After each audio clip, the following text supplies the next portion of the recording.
You're listening to the Creative Capital Podcast. You're dying to learn about how you can create wealth through real estate investing?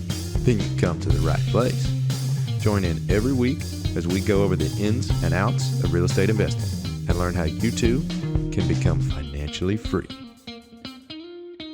What's going on, everybody? This is Josh Ferrari, host of the Creative Capital Podcast. And I'm so excited for today's show because I finally got to bring an investor friend of mine on to tell you guys about a little bit of what he's been doing, but also how his level of genuineness, is that a word? His level of being genuine has really helped him and allowed him to propel to kind of where he is today, having done, over 1,200 plus units, ton of different partners. He's got a 700 unit portfolio. He's got under contract right now. The dude's crushing it. He's absolutely killing it. Tim Vest, that's who we're bringing on today. I actually met him. We talked a little bit about at the beginning of the show, but I actually met him through someone that I know from church. And he ended up investing in our first deal. It was phenomenal. It was great. It was such a fantastic connection. And it's been great ever since. We're each other's, workout accountability partner now. And we're trying to partner on deals. He's out in the Carolinas. We're down here in Alabama. So if he's got any deals up there, we're looking to do something together. Just a really great guy. And so I'm so excited that I was finally able to get him out on the show so we can talk about how his level of genuineness has just absolutely propelled him in every aspect of what he does. So looking here, we talk about what does he think the fuel was that kind of was poured on the fire of his success that allowed him to get to where he is today so rapidly over the time span that he's been in it. And then how does he approach conversations with people about real estate? A lot of people that are trying to raise money, they go in, they're like, I don't know what to say. I don't want to just go up to someone and say, hey, give me money. I got this deal. Come check out this opportunity. You don't want to do that. And so he really tells you that the more you talk about the other person, the much better it's going to be for you. And I won't give away the rest of his secrets and spoilers. You guys are just going to have to listen to the episode. But we cover a ton of ground. Dude is killing it. You guys are in for a real treat on this episode. So without further ado, we're going to jump right in. Hey, what's going on, Tim? It's good to have you out on the show. Hey, Josh. Thanks for having me, man. I appreciate it. Yeah, I know we had gotten connected via a guy I actually go to church with down here in Mobile, Alabama. He runs some kind of connecting. I don't even know what he does. I think he literally just connects people. That's all he does. He focuses on LinkedIn connection. And so he had put us together. What was it, like 6 months ago at this point? Something like that? Yeah. And we had a phone call, and then before you know it, you were investing in our first deal, and then we've kind of been chatting back and forth ever since, and now here you are. And this is actually our first time getting to see each other face to face. What a story. Yeah. Hey, how's my money doing, by the way? How's that going? It's doing great, man. Fantastic. All right. I promise. Okay, so Tim, for those out there that don't know who you are and what you do, tell us a little bit about you and then what got you interested in investing in real estate. So Tim Vest, I own Harvest Properties Group and have a rather long, lengthy career in technology as well. I've been in IT for 20 plus years, in and out of small startups, big corporations like IBM, financial institutions. And then the transition to real estate, as I was going through this IT career, I started making some connections with guys I worked with, and we started talking about real estate. And I met this one guy who owned like a bunch of properties up in Canada, and he was like talking to me about how he was doing with that. And met another guy who was doing land development. And then next thing you know, I'm linked up with like 4 or 5 guys because I was like, man, I want to check this real estate thing out. So I got connected with like 4 other partners, and we started going into land deals around 2006. So we were partnering up with developers, helping them get into raw land. They would purchase the land, and they would leverage some of the capital we'd bring them in our credit to secure funds to put the infrastructure into the land, into the development before they bring it to the general public. And they'd sign deals with us. Long story short, that went really, really well till 2008, 2009. And there was this big real estate bust around 2008 and 2009, and those deals went really, really bad at that point. We lost everything plus some, and spent a few years kind of cleaning that up. But I had seen the kind of compounding value of what real estate could do, and I'm kind of one of these guys that I go back and I look at like what went wrong, do kind of what they call a postmortem, and I realized that one of the big lessons learned for me there was I had one single exit strategy. and it was completely dependent on a developer. And so lesson learned, right? I still wanted to do this real estate thing, but I wanted to look for something that had some other ways to mitigate risk. So following that up, started to get into fix and flips, single family rentals, things like that. Created a job for myself, managing didn't necessarily want to manage in the middle of the night. And at one point just kind of said, I still like this real estate thing, but I want to find something that scales a little better. What can I do to get 10 tenants under one roof instead of 10 tenants under 10 roofs? So I started doing some research, looking around, landed on multifamily, and around 2017, 2018, really started to transition into the multifamily space. So it's a long way of answering the question of, how did I get into this real estate thing? I've always seen it as a way to kind of grow my net wealth, grow some wealth, create a legacy for my family, kind of free myself from kind of the corporate chains, if you will. Yeah, that's kind of where we got into the real estate part.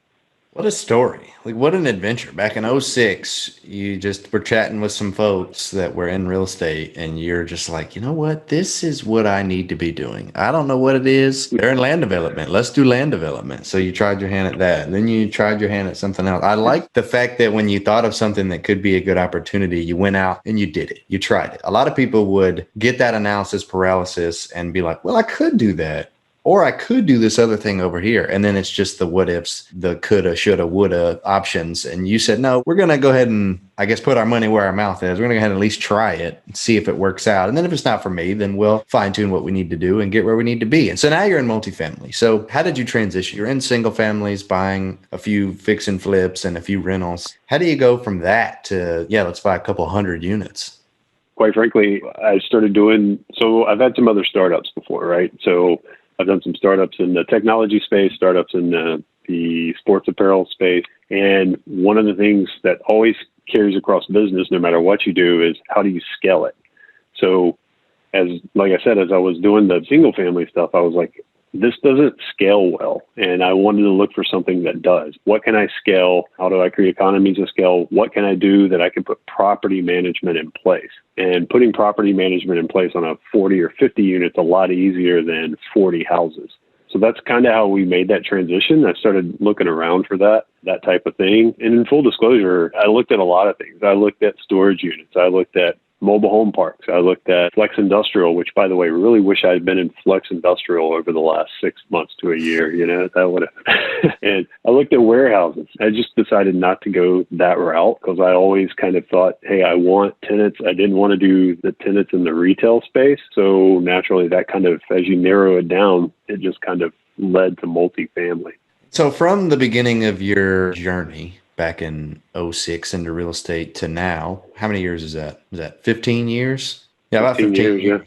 What do you think was the fuel that propelled you to where you are today? If you had to pick one thing, was there any one thing you did that you think really accelerated your growth to today? The thing that kind of motivated me to do this, just the fact that I knew I didn't want to be working for somebody else till I was 65 or 68 years old. My dad had an entrepreneurial spirit. My middle brother went out and started his own company and has done an incredible job with that. His company has his name on one of the tallest buildings in the city now where they live. So it's just kind of in the blood, like I want to do things for myself. So I think that's probably one of the biggest pieces of motivation.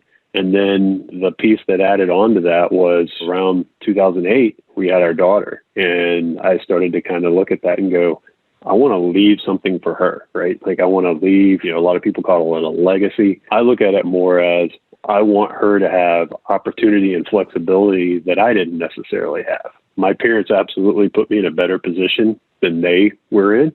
Worked very hard to do that. And I want to continue that trend with my daughter. And I just kind of say, if you want to be a teacher or you want to go write novels, not necessarily worry about where the mortgage payment's going to come from, I'd like to be able to offer that opportunity to her. Yeah, it's very similar to kind of my reasoning of jumping into real estate. We don't even have kids yet. And I'm just thinking about getting out of that 9 to 5 and just having more time. I think the biggest thing for me and for a lot of people is just not being strapped and forced to do one thing every day, 5, 6, 7 days a week, and being told what you have to do and having that freedom is phenomenal. So Tim, I agree.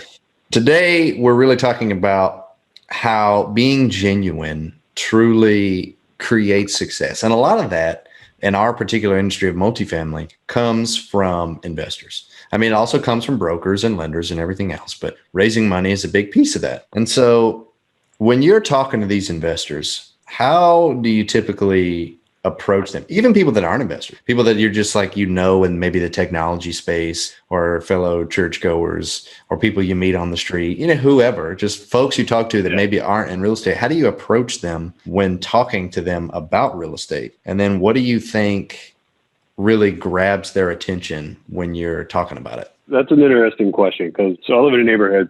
I got a neighbor across the street, probably the best sales guy I've ever met. And he's constantly on, right? And he's the most genuine sales guy I've ever met. But I am not like that at all. I'm Friday nights at 6:00, the garage door's down. I just want to be inside. I don't want to socialize. Whereas Friday nights at midnight, there's people in his backyard. I'm just not built like that. So I always thought that sales wasn't for me, or networking like that wasn't for me. I was more the kind of guy behind the curtain or behind the scenes analyzing something, and then I'd hand it off to somebody else, right? But as I got into it, I started to realize that there are people out there who just want someone to talk to them, not necessarily present an opportunity to them, but just talk to them about what you do. I think you kind of mentioned the key word there is being genuine. And I rarely ever approach anybody and say, hey, I got a deal coming down the pipe. Will you give me $100,000? That's never how it goes. It never goes like that. It's typically someone I've been talking to for a while. We've just had conversations. They're like, what do you do? Hey, I do some of this real estate stuff. And then we just start a dialogue and a conversation. And we may have 4 or 5 phone calls that have nothing to do with investing or real estate or whatever. It's just talking and getting to know each other. And I typically try to let them talk. I want to hear what they got to say. I want to hear what they want to do. Kind of naturally just kind of transitions, if you will, into a kind of a relationship. That's typically how mine have gone. I've really reached out to anybody and said, hey, let me talk to you about this opportunity I have coming. And I fully admit, it's taken 6 months, taken a year to just get to a point where folks are starting to say, hey, I got 50,000, I got 100,000 that I want to do something with. What do you got? It's taking time to build that relationship. But, I look at it more of a long-term play than what can I get today, that kind of thing. So I think you hit on it. I think it's just that genuine relationship building and being yourself, to be honest with you. I love that, because a lot of people do think that real estate is a get-rich-quick scheme. Maybe not even a scheme, just get rich quick. Like, let me go flip some houses. You see the realtors, you see the people on HGTV, all these people being successful in real estate. And you're like, I can go out there and sell a couple houses and make some good money. And yes, you can, but it's not going to happen in 6 months, a year, 2 years. It's going to take some time. I know I've been in the space for 3.5 years, and we just closed our first large deal at the end of last year, right at 3 years. So building those relationships, and I mean, you hit the nail on all 37 of the heads of like having that initial conversation and not talking about the deal.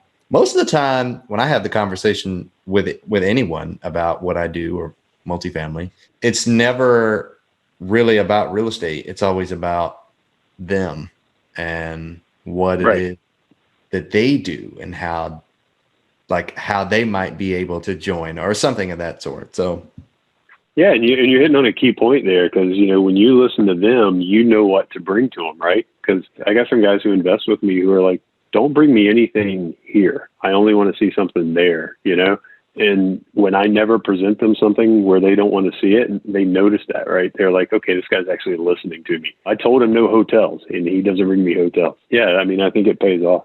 Definitely. And it's not just the investors either, as far as being genuine. You've also got the brokers and the lenders and the potential like co-GPs when you're trying to tackle larger deals, which brings me to my next question of what happens when you're chasing a deal that's just a little bit larger than you can handle, or a lot larger than you can handle. And, how do you create a win-win partnership with others? What do you say to them? How do you bring this deal to them? Are you just wanting to talk about business? Are you wanting to talk about what their goals are and then send them the deal? And then how do you eventually get them interested in actually wanting to partner with you? Well, I will say, fully admit, I mean, there is a piece of making sure that it's somebody that genuinely wants to partner. If you work hard for a deal, you want to make sure that it's not somebody that's like, hey, tell me, and then it disappears, right? There is a piece of that. So I typically don't talk to anybody about a deal or about a JV opportunity that I don't know, that I haven't talked to for a while. And that's part of it. I got to have a certain comfort level. But at that point, I tend to understand what they're doing, what they're looking for, what their comfort or what their specialty or their space is. When I see a deal that's too big for me to do, I start to think about, okay, what can I bring to the table? And outside of that, like, who do I know that can bring these other pieces to the table? Like, for instance, if I was looking to do something in Mobile, Alabama, I'm like, I have no boots on the ground in Mobile, Alabama, right? Like, who do I know that has boots on the ground in Mobile, Alabama? Or not just Mobile, like, who do I know in Alabama, right? And go from there. Then there's the whole piece of, like, everybody talking about what they can bring to the table. And it really just comes down to, like, what do I need to do to build a team to tackle this, right? Whether it's 100 units or 700 units, what do I got to do to build a team? Who can bring capital? What can I bring to it? Who can bring sponsorship and lending? And then it's just a matter of, like, building a relationship and a trust to understand that we're all going to get together and we all have each other's best interest in mind. So it sounds like that if I'm Joe Blow coming into multifamily here, you're not going to send me your biggest and best deal. Is that what you're saying? Oh, no, you put me in a corner, man. No. Yeah, if you're just some guy I don't know, yeah, we're probably not going to partner up right away because it's a partnership, right? I mean, we're not into these things for 30 days. A lot of times you're into them for 3, 5, 7, 10 years. You better know who you're going into business with. Same thing with investors sometimes. Like, I don't typically invest with somebody I just met, right? I got to talk to you a few times. I got to see a little bit of a track record typically, or just like some indication that, hey, you get this and you're going to go tackle this no matter what. Sometimes that comes through pretty quickly. Sometimes it takes a while. But yeah, you're right. Like, for a partnership, JV opportunity, yeah, we need to have a little bit of a relationship. Yeah, I mean, it's the same thing with marriage. You're not just going to go out and marry any old lady. You just meet for a couple of days and you're like, hey, let's just do this thing. Or you're not going to go to the bar. I'm trying to create an analogy here. So the analogy comes from someone that's experienced and has the deal opportunity, and then the newbie coming in wishing that people would just send them deals and they can sit back and not have to do anything. So the way I'm thinking of it is, dude walks into a bar and there's a lady sitting at the bar and she's the one with the experience. And he just thinks he's going to sit down and she's going to be all over him saying we should get married. Is that a good analogy? Maybe. I'm horrible at analogies. I'm not David Green. All right. I got to work on it. But that's the general idea here. So don't ask me about that kind of analogy. I'm 20 years removed from that. And like, no game at this point. So I don't know how that works anymore. Man. Oh, man. You got to have some game. You still got to date your wife, right? I got married game. I don't have married game. I don't have show up at the bar game. I should tell my wife that. I got married game. See what she says. That's great. All right. Tim, do you think there is a such thing as being too genuine with people? Maybe. I mean, I don't know. Like, that's a tough question. Maybe. Can I back out with maybe? I guess it just depends. Yeah. I guess if you came across as like so genuine that it just comes across as fake, maybe. I don't know. I mean, at the end of the day, I don't have any experience with it because what you see is what you get. I mean, right. I'm not trying to tell you something that I'm not, or at least I try not to. So I don't know. I've had some interactions with a few people that I guess you could say they were like too genuine, quote unquote, because I think they were being honest, but they just had like abrupt, kind of rude personality about it, if that makes sense. Like we had a phone call and they were telling me what they needed and what they did and what we could do to help and if I had any opportunities. And then when it was like my turn to talk, my turn to tell them what I did and maybe how I could help, they kind of just ended the conversation. We're like, hey, I got to jump on another call. Like, hey, this is what I do. This is what I need. What do you got? It's like, well, I'm not sure I got anything now. I'm not really in that market, but been in it for about 3.5 years. These are the markets we're in. And they're like, hey, hold on. Like, I got another phone call. I got to go. Or something like that. I don't know if that's like too genuine or if that's just rude. I don't know. Is this analogy working for me? Oh, no, you're good. No, I get that. And I guess that's people that are trying to partner up with you based on an elevator pitch, right? Like, yeah, we're not doing anything based off an elevator pitch. I can tell you that. Give me that high level, like 30-second, what do you do? And then we can get into a deeper discussion, right? And then we can figure out who you are, who I am. But I'm with you. Like, you just want to tell me about you and we're done. Then, okay. Cool. Thanks for the information. I appreciate it. So, Tim, what's one piece of advice that you can think of right now, like a tip or trick of the trade for helping people that maybe don't know how to be genuine, or maybe they're like scared to have that conversation? They're scared to be open and honest with people, especially because maybe they want to be taken seriously in the game and they want people to think that they've got all this credibility and experience. And so that investors will want to invest with them. Like, what do you tell to those people about having those genuine connections with people? What I would tell people, well, one, you're never going to get experience by not doing something. So like it or not, you're just going to have to do something, whatever it is, as far as having connections with people and getting out there and being genuine with people. So like I said earlier on, I'm not a natural extrovert. I don't just seek out people to talk to. And so when I started getting into this, my mindset was, I can't do this. Like, I am not a people person. I don't connect well. I am not an investor, in fact, or not a capital raiser. In fact, I went and talked to like 3 of the best sales guys I knew. And I was like, my initial thought was, how can I get you guys to partner with me to go out and raise capital while I go find all the deals and set these things up and structure them, right? Create that partnership. And what they kept coming back to me with was, you just got to do it, man. I don't want to be your sales guy. You just got to do it. It's just a conversation. Just have conversation. And what I was doing is I was convincing myself that I could not do this. And it wasn't until, quite frankly, I got a mentor. And the whole reason I sought this guy out was because he does a really good job of like connecting with people. And he just kept saying, man, you just got to change your mindset. You just got to change your mindset. And so I would work on that. I would work on that positive mindset of, I can do this. I can do this. And then it just got down to the point where I forced myself to take calls. And I would tell myself, look, I don't know this person. If I embarrass myself, so what? Lesson learned. And I do come from an analytical background. I come from a sports background where it's always, you try something, you practice something, and everything's an opportunity to learn. So I would just approach it like that. Like, if I mess up, cool. I'm going to gain some experience. I'm going to learn something and take something away from the conversation. So I guess that's a long way of just saying it's a mindset thing and just go do it. The way you're going to get there is just by taking steps and doing it. And look at the first 50 conversations as practice. Don't go into it with the goal of, I got to land this guy or I got to land this person or as an investor or anything like that. Look at it as practice and don't set yourself up to feel like you're a failure because you didn't achieve the outcome, right? Because at that point, your outcome is just practice. I'd say you've come a long way from not wanting to talk to anyone to now being on a podcast, talking to hundreds of thousands, or not hundreds of thousands, audience not that big, maybe thousands of people. You've definitely made great strides, and I'm sure the mentor helped a ton with that, as well as everything you just mentioned with the mindset. So one last question before we jump into the next segment of the show. Sure. What do you believe? I mean, it sounds like you've done a little bit of everything: hotels, multifamily, land development, fix and flips, rentals. What do you think is the best way for someone to get started investing in real estate? I'm not going to tell you which asset class I think is the best, because I think it's all like what you want to do. I think the best way for somebody to get started in investing in real estate, personally, my opinion, is find somebody who's doing what you want to do or what you think you want to do and reach out to them. That would be my first step.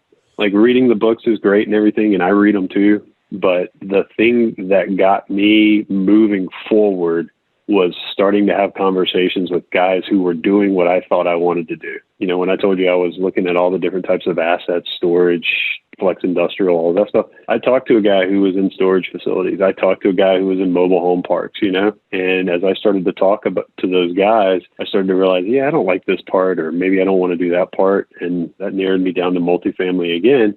And then I found a number of people doing those things, and I started to talk to them, and they started to help me have conversations that helped me move forward, understanding what those first steps. So for me, the first step, instead of like just reading tons of online blogs or online forums or, books and things like that, it was reaching out to somebody and having them kind of talk me through some things, because that was the biggest thing to get me moving forward. Just literally go be genuine. Go be genuine. There you go. There you go.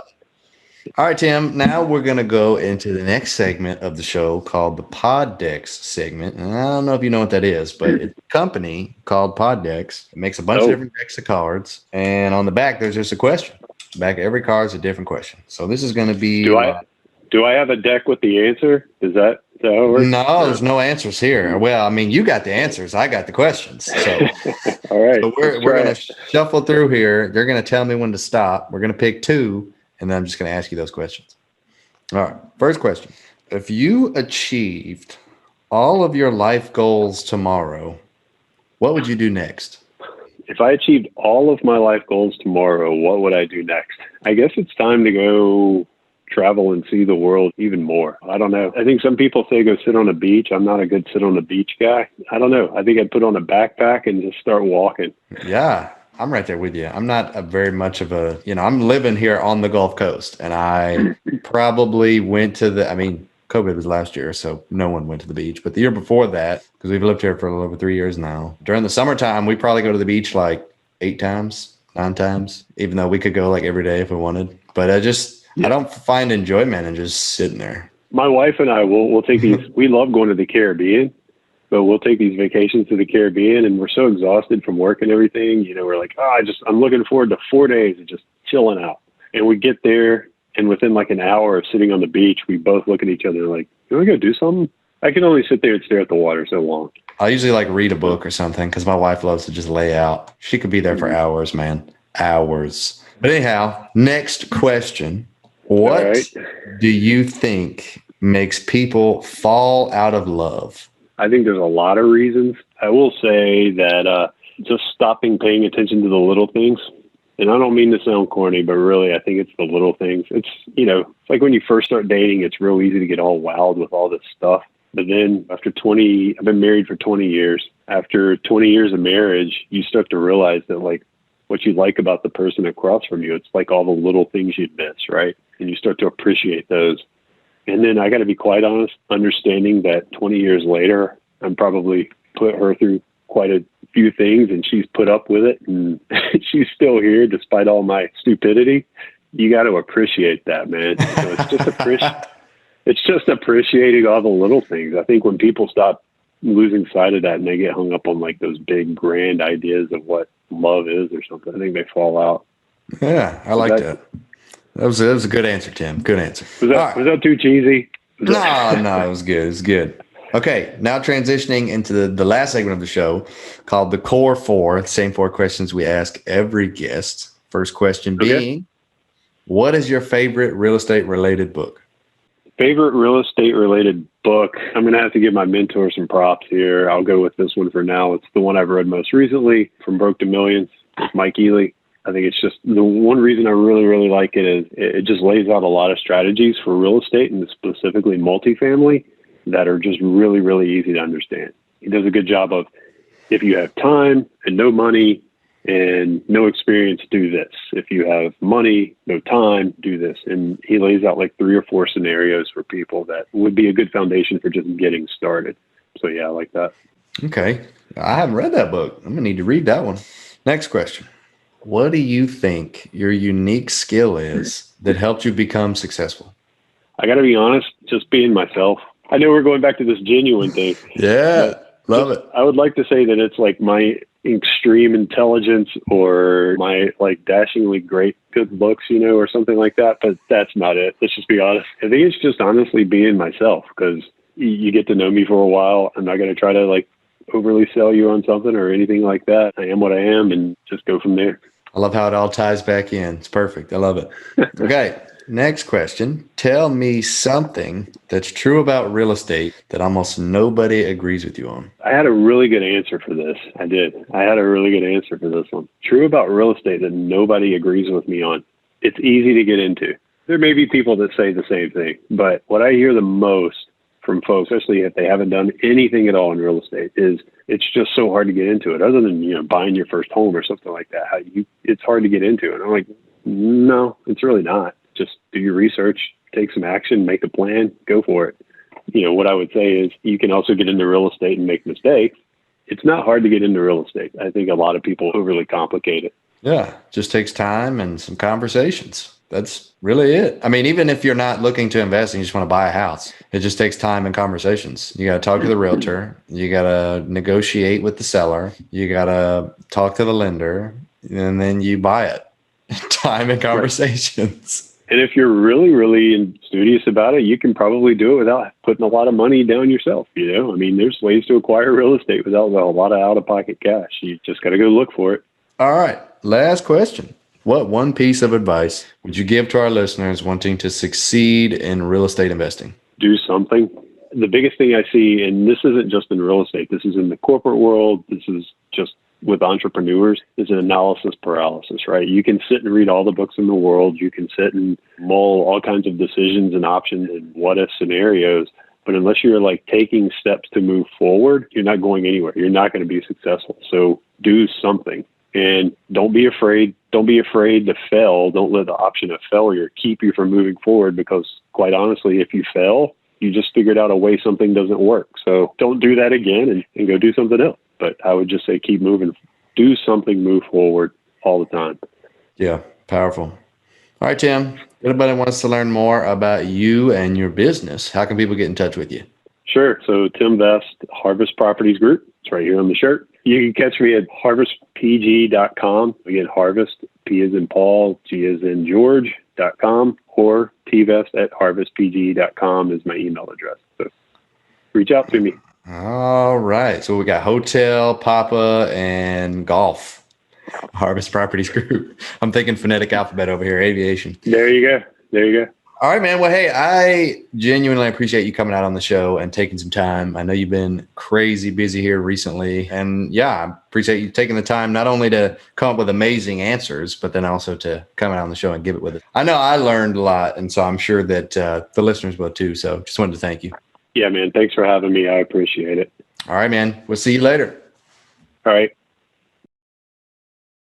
What did you guys think? What an episode. He's such a great guy. You could tell that he's a little introverted, but he's introverted in a good way. I mean, just how genuine he is, it makes it so easy to talk to him. And it just makes you want to do deals with the guy. Like, it makes you want to continue to grow your relationship with him and just grow your wealth with him. Like, help him and assist him in what it is that he's doing. And that's what we're trying to teach here. We're trying to teach that if you just be yourself, if you just be genuine, you'd really be surprised how easy it is to raise money, to get into multifamily, partner with people. Not even multifamily, just real estate. Just get into the game. Even if you're just trying to wholesale, if you're just trying to flip houses, if you're just trying to do any of that stuff, self-storage, land development. If you're just yourself and people can tell that you're being authentic, then it goes such a long way in really portraying how truthful and how honest you truly are. So fantastic episode, guys. I hope you got a ton out of that. I know I did. So definitely please subscribe to the show, guys. Leave a rating and review. It helps so much with our continued effort to reach more and more people, so that more and more people can learn how to be great real estate investors, so they can learn all the different creative strategies and ways that there are to make money in real estate. Who knew by just being yourself, you could buy 1,200 units? Like, who would have thought? So it's stuff like that we're trying to get out to people. We're trying to get out to the masses so that they can learn this stuff, because I truly believe that this is impactful stuff. And if you guys have anything else that you guys want to hear about, any topics of conversation, things you've been wondering about, reasons that you maybe think you shouldn't jump in quite yet, that you're kind of waiting on the fence, let me know. Let me know what you guys want to hear. I can be sure I get the right guest on the show so that we can talk about these topics. Or if you think you know someone that might be a great guest, or if you know someone that you think would love to have me on their show, let me know, guys. I'm trying to get on 50 shows this year, and I'm trying to bring on more and more fantastic guests for you guys so we can continue to grow together. All right, guys, that is all I have for you. Once again, subscribe, leave a rating review. Feel free to check out the website, ferraricapital.com. Sign up for our newsletters. Continue to get updated on all the opportunities we have coming out. And this is Josh Ferrari signing off.